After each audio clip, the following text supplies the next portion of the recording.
Okay, so I'm assessing Arianna.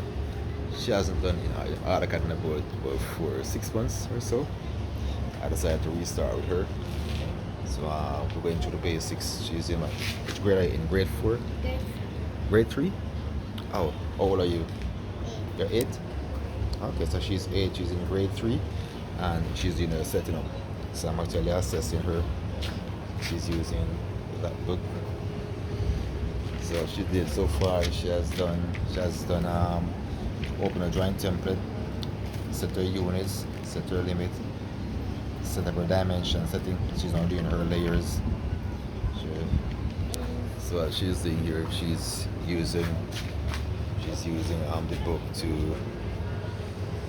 do her thing. Of course, she's in grade 3. She's in grade 3. She's 8. She's setting up her layers. She's almost done. Yeah. It's not pressing.